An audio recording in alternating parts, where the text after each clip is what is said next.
Hello students, this is GS Bajaj, a representative of Shijoti Educational Group. I hope you all are doing very well. Today we are going to start chapter 8, electromagnetic wave. Before going to start this chapter, you are supposed to take out your books and notebook. So please take out your books.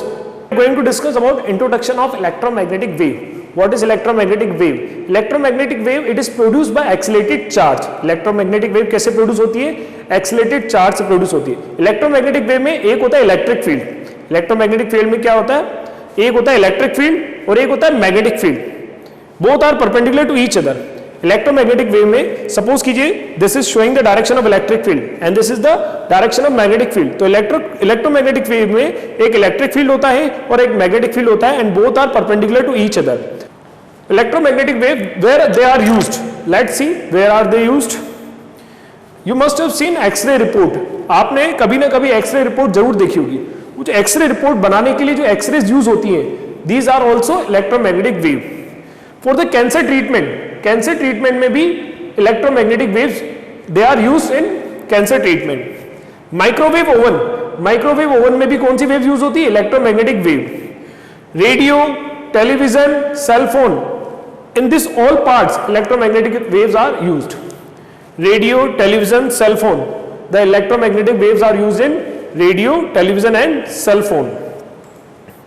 For the communication system, electromagnetic waves are also used.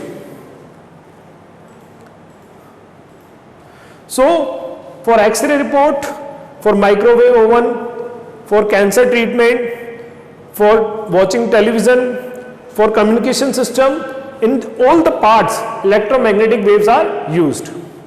So electromagnetic waves are used in X-ray report, microwave oven, communication system and cancer treatment. Even in greenhouse effect electromagnetic waves play important role.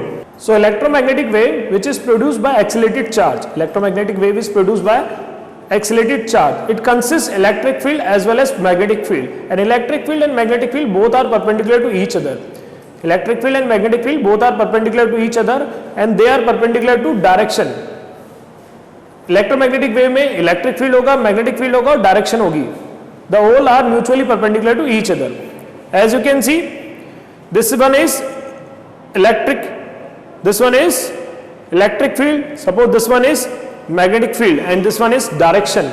So electric field and magnetic field both are perpendicular to each other and they both are perpendicular to direction as well as.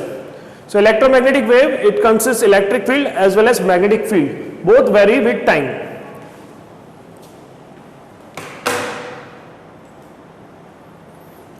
Suppose this is the vibration of electric field. आप देख सकते हैं this is the vibration of electric field. तो vibration किधर है? ऊपर नीचे.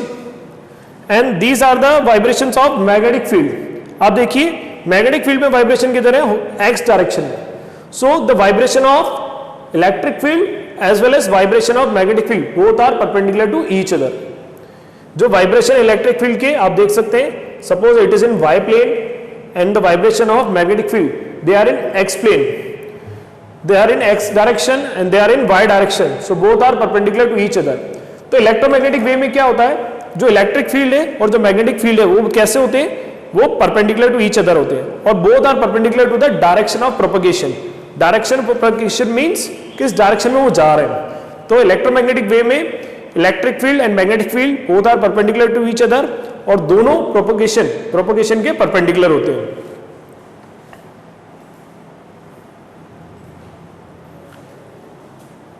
The electric field and magnetic field both are perpendicular to the direction of propagation of wave. That's why electromagnetic wave is called transverse wave.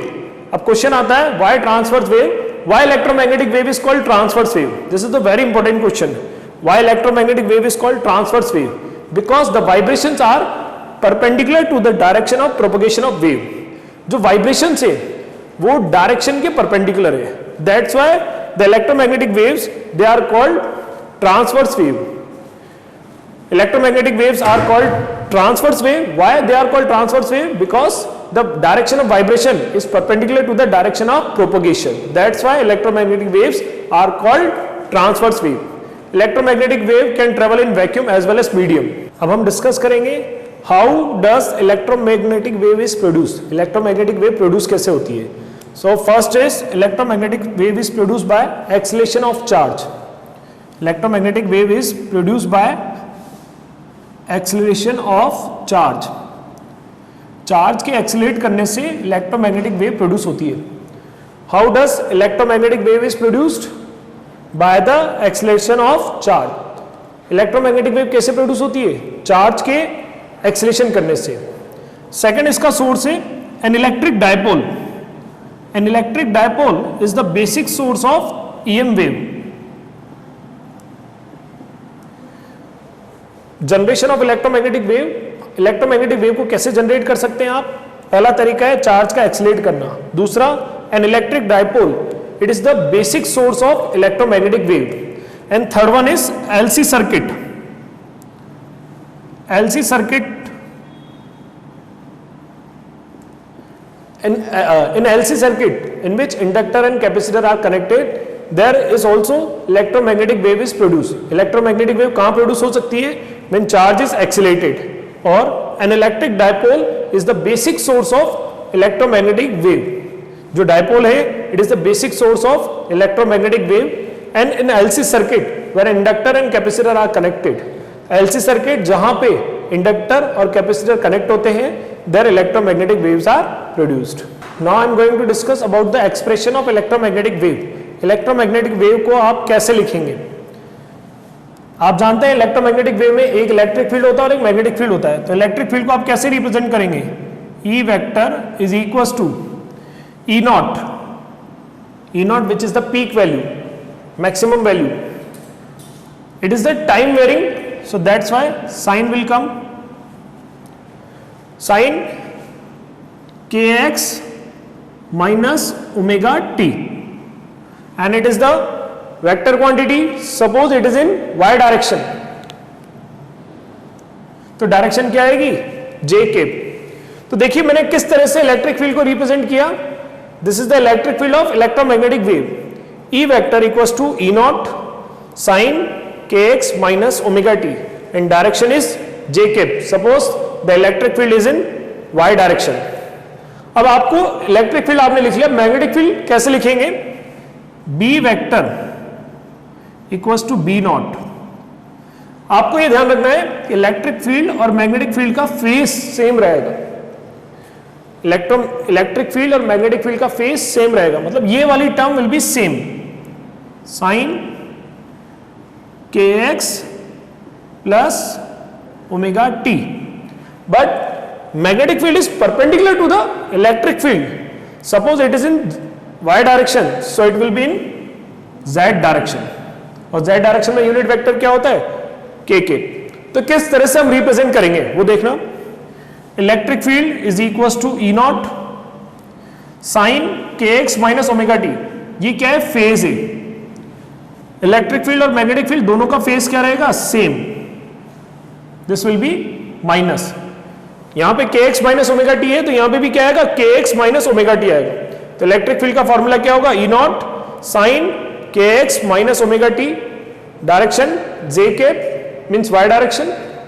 Magnetic field B naught sine kx minus omega t k cap. आपको ये देखना है दोनों का phase same रहना चाहिए, kx minus omega T, kx minus omega T. इसकी peak value कितनी है, E नॉट, इसकी पीक वैल्यू कितनी है, B not. E naught is the peak value of electric field, B naught is the peak value of magnetic field. J cap is showing the direction, it is showing that wave is in y direction. Here K cap, it is showing that magnetic field is in z direction, and suppose the the propagation of wave in x direction.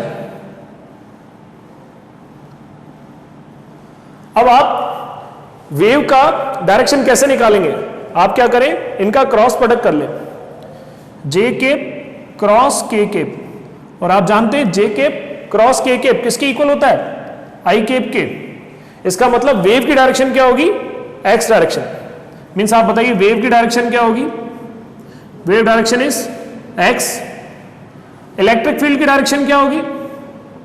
Electric field कौन सी direction में है? Y direction में। और magnetic field कौन सी direction में होगी? जेड डायरेक्शन में। तो आप देखिए electric field and magnetic field both are perpendicular to each other and both are perpendicular to the direction of propagation, that's why it is called transverse wave. Electromagnetic wave को क्या बोला जाता है? Transverse wave बोला जाता है, because the vibrations are perpendicular to the direction of propagation. Transverse wave क्यों बोला जाता है? क्योंकि जो वाइब्रेशन है वो वेव की प्रोपगेशन के परपेंडिकुलर है। रिप्रेजेंट कैसे करेंगे? E vector equals to E naught sine kx minus omega t with direction, B vector equals to B naught sine kx minus omega t kk।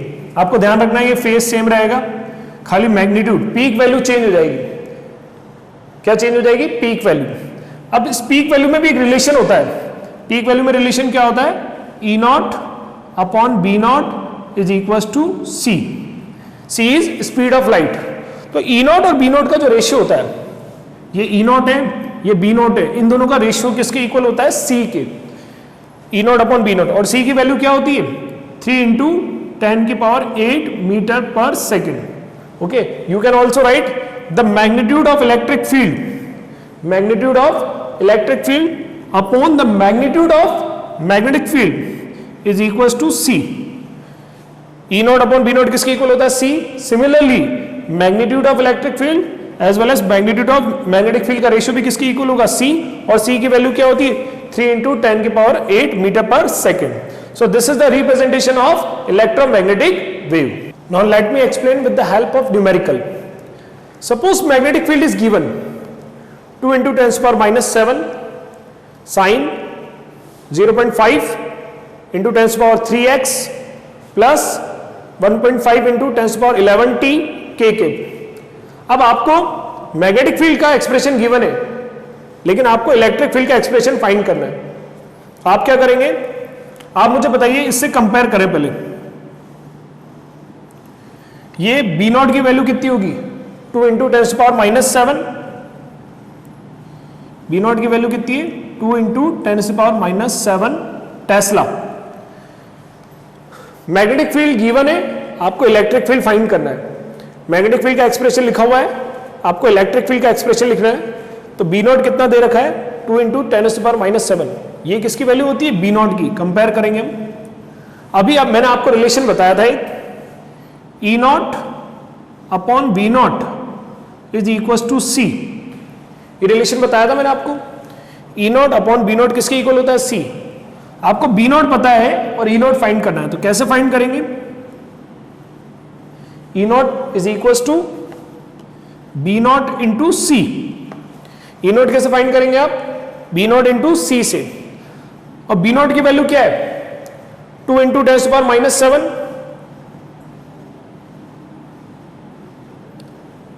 और C की value क्या है? 3 into 10 to the power 8। B naught की value क्या है? 2 into 10 to the power minus 7 और C की value क्या है? 3 इंटू 10 टू द पावर 8। 3 2 जा 6, 10 to the power 8 minus 7 is 10 1, so it will be 60। Unit क्या होती है इलेक्ट्रिक फील्ड की? न्यूटन पर कूलम लिख सकते हो या फिर वोल्ट पर मीटर। क्लियर? तो आपके पास किसकी वैल्यू आ गई? E नॉट की। अब इलेक्ट्रिक फील्ड का एक्सप्रेशन लिखना है आपको। तो यहां पे देखिए E नॉट है, E नॉट की वैल्यू कितनी है? 60। बाकी आपको पूरा कॉपी करना है, यहां से T तक आपको पूरा कॉपी करना है, क्योंकि फेज सेम रहेगा। Sine 0.5 into 10 power 3 x plus 1.5 into 10 power 11 t। Suppose question में गिवन है electric field x y direction में। इलेक्ट्रिक फील्ड कौन सी डायरेक्शन में? y डायरेक्शन में। तो आप यहां पे क्या लिखिएगे? j cap. अब आपको डायरेक्शन ऑफ वेव फाइंड करनी है। डायरेक्शन ऑफ वेव कैसे फाइंड करेंगे? इलेक्ट्रिक फील्ड j कैप का मैग्नेटिक फील्ड k कैप के साथ क्रॉस प्रोडक्ट करेंगे।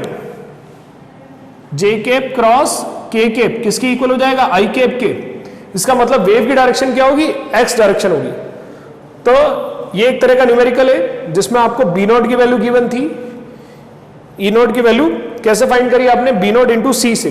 जब आपके पास ई नॉट आ गया तो आपने साइन वाली टर्म पूरी कॉपी कर ली, खाली डायरेक्शन चेंज हो जाएगी। अब इसमें देखिए आप, अगर आपको फ्रीक्वेंसी या वेवलेंथ फाइंड करनी है, वेव की फ्रीक्वेंसी और वेवलेंथ फाइंड करनी है, तो आप कंपेयर करें बी वेक्टर इक्वल्स टू, ये वैल्यू किसकी, बी नॉट की, ये है के की वैल्यू। के होता है प्रोपोगेशन कांस्टेंट, के को क्या बोलते हैं, प्रोपोगेशन कांस्टेंट, और के का फॉर्मूला होता है 2 पाई अपॉन लैम्डा। के का फॉर्मूला क्या होता है, 2 पाई अपॉन लैम्डा। के को क्या बोलते हैं, प्रोपोगेशन कांस्टेंट। अब ये जो पूरी वैल्यू है एक्स के साथ जो लिखी हुई है, ध्यान रखना एक्स के साथ जो लिखी हुई है, एक्स के साथ जो लिखी हुई है ये वैल्यू के की है। आप मुझे बताएं के की वैल्यू कितनी होगी, 0.5 इंटू 10⁻³ के का फॉर्मूला क्या होता है, 2 पाई अपॉन लैम्डा।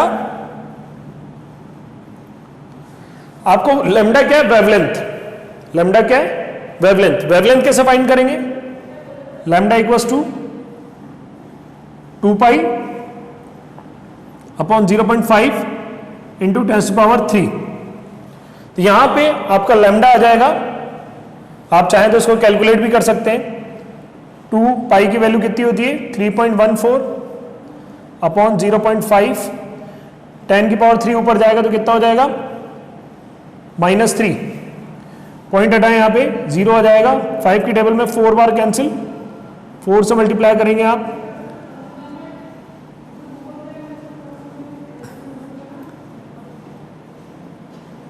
मीटर, 4 से मल्टीप्लाई किया, क्लियर। तो वेवलेंथ कितना आ गया आपका, 12.56 इंटू 10⁻³ मीटर। वेवलेंथ की यूनिट क्या होती है, मीटर। वेवलेंथ कैसे फाइंड किया आपने, ये जो एक्स के साथ लिखा हुआ है, ये जो एक्स के साथ लिखा हुआ है के की वैल्यू है, ये किसकी वैल्यू है, के की वैल्यू। के का फॉर्मूला क्या होता है, 2 पाई अपॉन लैम्डा। के का फॉर्मूला क्या होता है, 2 पाई अपॉन लैम्डा। अब जो ये वैल्यू है वो के की जगह रख दीजिए। वेवलेंथ फाइंड करना है तो वेवलेंथ इधर आ जाएगा, लैम्डा इधर आ जाएगा, और 0.5 इंटू 10⁻³ नीचे चला जाएगा। वेवलेंथ की यूनिट क्या होती है, मीटर। अब आपको फ्रीक्वेंसी फाइंड करनी है। अगर आपको फ्रीक्वेंसी फाइंड करनी है तो टी वाले को कंपेयर करो, दिस वन इज ओमेगा। जहां पे टी लिखा हुआ है वो क्या होगा, ओमेगा। ओमेगा कितना होगा, 1.5 इंटू 10⁻11, क्लियर। अब आपको फ्रीक्वेंसी फाइंड करनी है। ओमेगा का फॉर्मूला आप जानते हैं, 2 पाई एफ होता है, या 2 पाई न्यू भी लिख सकते हैं, 2 पाई न्यू। न्यू क्या है यहाँ पे, फ्रीक्वेंसी। ओमेगा का फॉर्मूला क्या होता है, 2 पाई न्यू, और न्यू क्या है, फ्रीक्वेंसी। 1.5 इंटू 10⁻11। अब फ्रीक्वेंसी फाइंड करनी है तो 2 पाई को किधर ले जाएंगे, अब नीचे। Frequency equals to 1.5 into 10⁻11 upon 2 pi. Pi की जगह आप क्या रखेंगे, 22/7। पॉइंट हटाएंगे नीचे, 0 आ जाएगा, कैंसिल करेंगे, 3/4 बचेगा। पॉइंट हटाए यहाँ पे 20, 3/4 इंटू 10⁻11। पाई की वैल्यू कितनी होती है, 22/7। 7 किधर आ जाएगा, ऊपर, क्लियर। 7 को 3 से मल्टीप्लाई करेंगे, कितना आ जाएगा, 21। 4 इंटू 22 इंटू 10⁻11। अब 21 में 88 का डिवाइड करेंगे, या आप चाहें तो 4 का डिवाइड कर दे पहले। 4 का डिवाइड करेंगे, कितनी बार जाएगा, 4 5 जा 20, 4 2 जा 8, और 4 5 जा 20। अब इसमें 22 का डिवाइड कर दें आप, एक 10 इसको दे दें तो 52 हो जाएगा। और फ्रीक्वेंसी कितना हो जाएगा, ये लगभग 2 बार जाएगा, तो 2 इंटू 10⁻10 हर्ट्ज के लगभग इक्वल आ जाएगा। 22 की टेबल में 2 बार जाएगा, 44, 10 बचेगा तो 2.4 लगभग आंसर आ जाएगा, 2.4 इंटू 10⁻10 हर्ट्ज। तो फ्रीक्वेंसी कितनी हो जाएगी, 2.4 into 10⁻10 hertz. Now we are going to discuss about intensity and energy density of electromagnetic wave. So first we'll discuss about energy density. Energy density के बारे में डिस्कस करेंगे हम। Energy density, what is energy density? Energy density क्या होती है? The energy stored in electromagnetic wave in unit volume. Electromagnetic wave की जो एनर्जी है वो यूनिट वॉल्यूम में जितनी स्टोर होती है उसको हम बोलते हैं energy density. Energy density is denoted by small you. Energy density को हम स्मॉल यू से डिनोट करेंगे। Energy density is energy stored पर unit volume, this is called energy density. अब आप जानते हैं इलेक्ट्रोमैग्नेटिक वेव में इलेक्ट्रिक फील्ड भी होता है और मैग्नेटिक फील्ड भी होता है, तो both share equal energy. Electric field and magnetic field दोनों इक्वल एनर्जी को शेयर करते हैं। तो energy density for electric field, energy density which is denoted by small u E. E means the energy density stored by the electric field. It is equals to half epsilon naught E square. जो energy density होती है electric field में वो कितनी होती है? Half epsilon naught E square. और magnetic field में कितनी होती है? मैग्नेटिक फील्ड में energy density is equals to B square upon 2 mu naught. Energy density जो इलेक्ट्रिक फील्ड में स्टोर होती है वो है half epsilon naught E square, और मैग्नेटिक फील्ड में जो स्टोर होती है that is B square upon 2 mu not. दोनों इक्वल होती है। जितनी इलेक्ट्रिक फील्ड में एनर्जी डेंसिटी होती है उतनी मैग्नेटिक फील्ड में डेंसिटी होती है। टोटल एनर्जी डेंसिटी कैसे निकालेंगे हम? Total energy density is equals to electric field की energy density plus magnetic field की एनर्जी डेंसिटी। इलेक्ट्रिक फील्ड की एनर्जी डेंसिटी कितनी होती है? Half epsilon naught E square plus magnetic field में एनर्जी डेंसिटी कितनी होती है? B square upon 2 mu naught. Both are equal. हम क्या कर सकते हैं? B square upon 2 mu naught की जगह क्या लिख सकते हैं हम? Half epsilon naught E square. तो half epsilon naught E square plus both are equal, तो B square upon 2 mu naught की जगह क्या लिख सकते हैं हम? Half epsilon naught E square, और हाफ प्लस हाफ कितना हो जाएगा? 1। So total energy density is epsilon naught E square. Total energy density कितनी होती है? Epsilon naught E square. Total energy density is epsilon naught E square. Similarly अगर half epsilon naught E square की जगह B square upon 2 mu naught रखेंगे तो total energy density कितनी हो जाएगी मैग्नेटिक फील्ड की फॉर्म में? B square upon 2 mu naught. 2 नहीं आएगा, हाफ प्लस हाफ कितना हो जाएगा? Full.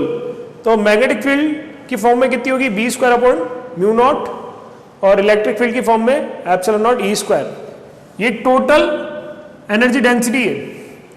Total energy density carried by the electromagnetic wave epsilon naught E square. ये सिर्फ इलेक्ट्रिक फील्ड के द्वारा कैरी की गई एनर्जी है, half epsilon naught E square. Total किसके इक्वल होगी? Epsilon naught E square. ऐसे सिर्फ मैग्नेटिक फील्ड के द्वारा जो एनर्जी डेंसिटी होगी वो कितनी होगी? B square upon 2 mu naught. और अगर मैं टोटल की बात करूं तो कितनी हो जाएगी? B square upon mu naught. Both are equal. यहां पे जो ई लिखा हुआ है that is E R M S. ये क्या है? E R M S, epsilon naught E R M S square. यहां पे कुछ नहीं लिखा हुआ है, इसका मतलब यहां पे क्या है? ई आर एम एस है।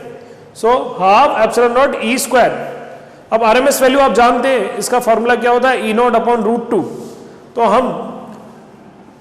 हम अगर पीक वैल्यू की टर्म में लिखें तो epsilon naught E not square upon √2 का स्क्वायर करेंगे तो 2।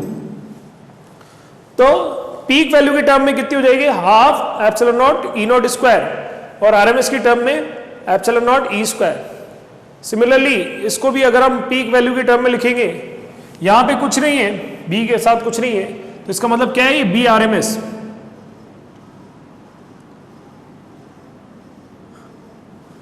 और आर एम एस का फॉर्मूला क्या होगा, B naught upon root two. तो ये हो जाएगा B naught square upon root two का स्क्वायर करेंगे तो 2 mu naught. So this one is energy density. Energy density total कितनी होगी, epsilon naught E square, magnetic field की फॉर्म में B square upon mu naught. Now we are going to discuss about intensity of electromagnetic wave. What is intensity, intensity क्या होती है? The formula of intensity is energy per unit area per unit time. Intensity का formula क्या होता है, energy per unit area per unit time. Intensity of electromagnetic wave is given by energy per unit area per unit time. अगर unit की बात करें तो energy की यूनिट क्या होती है, जूल, एरिया की मीटर स्क्वायर और टाइम की सेकंड। तो इंटेंसिटी की यूनिट क्या हो जाएगी, joule per metre square into second. Joule per second means work upon time, that is power. तो अनदर यूनिट क्या हो जाएगी, watt per metre square. Joule per second की जगह क्या लिख सकते हैं हम, वॉट। तो watt per metre square is another unit of intensity. So the intensity of electromagnetic wave is energy per unit area per unit time. अब हम क्या करेंगे, इसमें न्यूमरेटर और डेनोमिनेटर में लेंथ से मल्टीप्लाई करेंगे, मीन्स डिस्टेंस से। डेनोमिनेटर में एल से और न्यूमरेटर में भी एल से मल्टीप्लाई करेंगे। Area into length, area into length क्या हो जाता है, वॉल्यूम। तो ये हो गया energy upon volume. Area into length क्या हो जाता है, volume. Length upon time, length upon time क्या होता है, speed.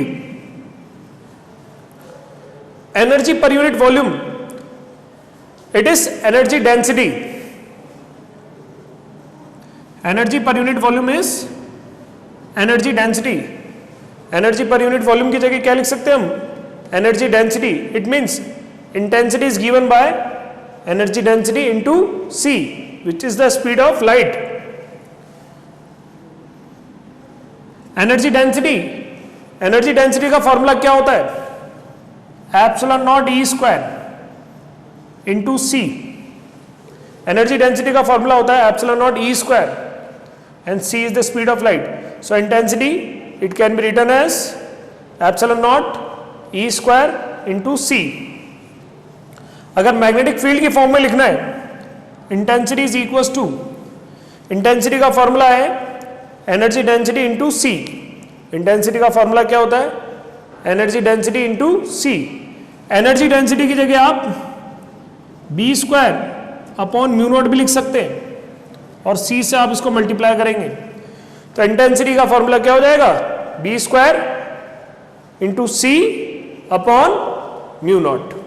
Now we are going to discuss momentum of electromagnetic wave. Electromagnetic wave transport linear momentum. Electromagnetic wave transfer linear momentum, that is given by P equals to, P is momentum, it is given by energy upon C. The momentum which is transferred by electromagnetic wave, it is U upon C. Here U is energy. So what is the linear momentum transferred by the electromagnetic wave? It is equals to U upon C. Suppose a wave is totally reflected. Wave is total reflected. Then P equals to 2U upon C. So momentum transferred by electromagnetic wave is U upon C. When wave is total reflected, then momentum is transferred is equals to 2U upon C. This is the total momentum when wave is total reflected, because momentum changes from P to minus P. So momentum given by the electromagnetic wave is U upon C. Wave is total reflected, then it is 2u upon c. Now we are going to discuss about radiation pressure. The pressure exerted by electromagnetic wave is called radiation pressure. Electromagnetic wave जो pressure लगाएगी, it is called radiation pressure. तो radiation pressure किसे कहेंगे? Electromagnetic wave applies pressure. This is called radiation pressure. And radiation pressure is given by intensity upon C. The formula of radiation pressure is intensity upon C. It's a simple formula of radiation pressure. What is radiation pressure? The pressure applied by the electromagnetic wave. जो electromagnetic wave pressure लगाएगी, it is called radiation pressure.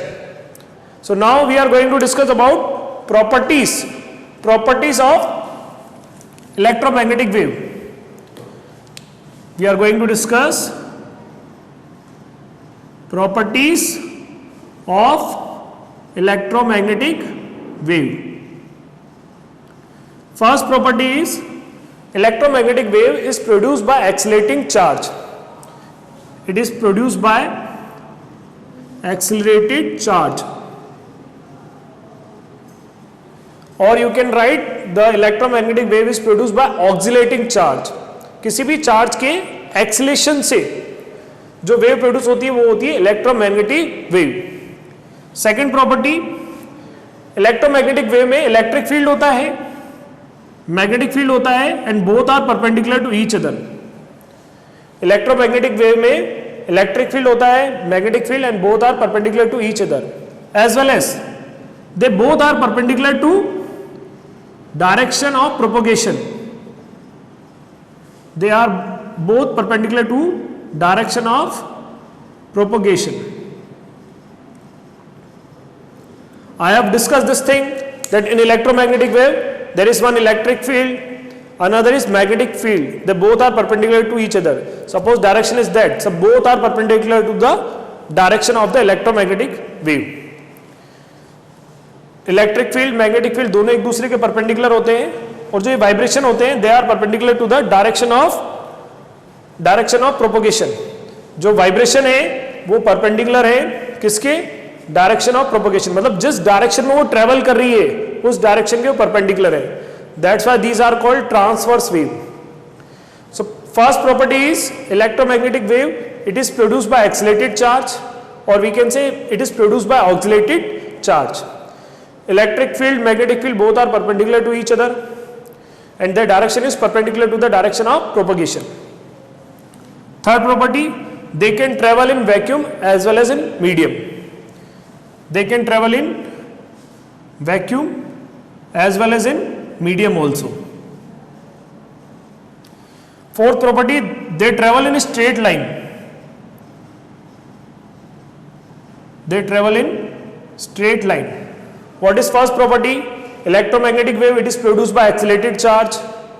Electric field, magnetic field both are perpendicular and they are perpendicular to the direction of propagation. They can travel in vacuum as well as medium.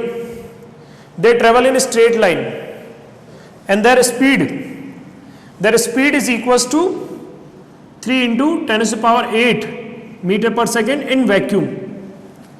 The speed of electromagnetic wave in vacuum is 3 into 10 to the power 8 meter per second. So what is the first property? Electromagnetic wave is produced by accelerated charge. Electric and magnetic field both are perpendicular to each other and they are perpendicular to the direction of propagation. They can travel in vacuum as well as in medium.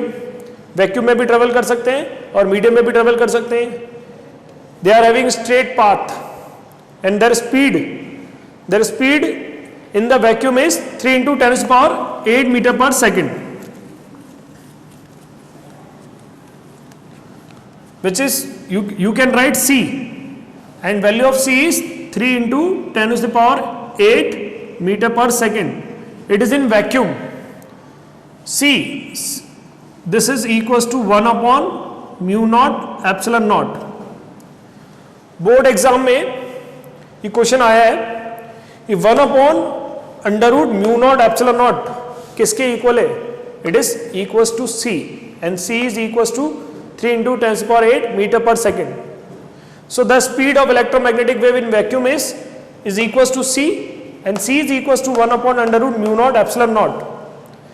अगर electromagnetic wave medium में travel कर रही है तो medium का formula क्या होगा? 1 upon under root mu epsilon. अगर हम मीडियम की बात करें तो V का फॉर्मूला क्या होगा? 1 upon under root mu epsilon. और म्यू किसके इक्वल होता है? म्यू इक्वल होता है mu R into mu naught. Mu किसके इक्वल होता है? Mu R into mu naught. Similarly epsilon किसके इक्वल होता है? Epsilon R into epsilon not.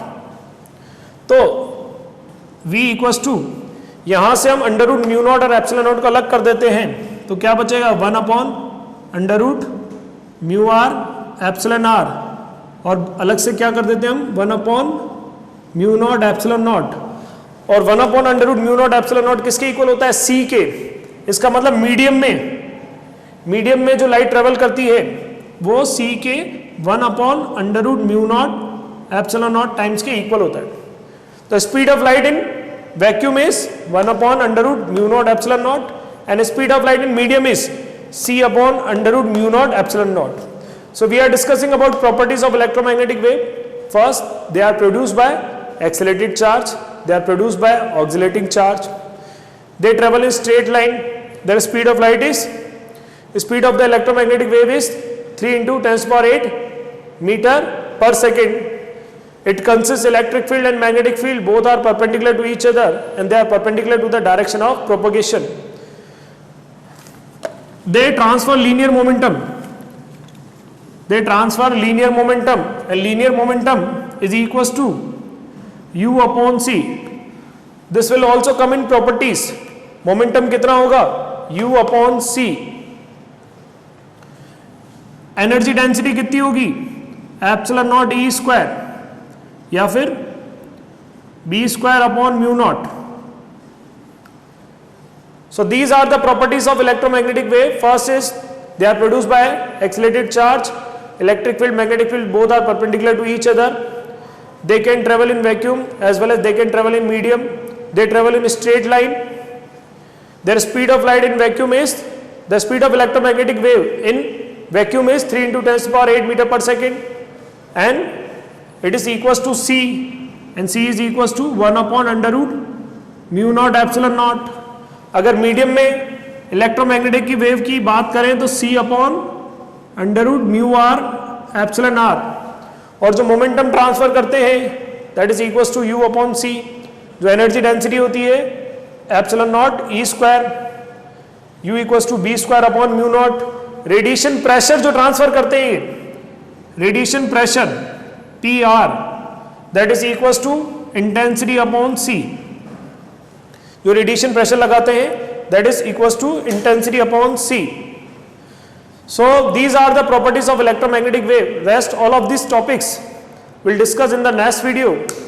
I hope you have understood very well. Please do study more and more. The more you do study, the more perfect you become. Thank you very much. Have a wonderful day.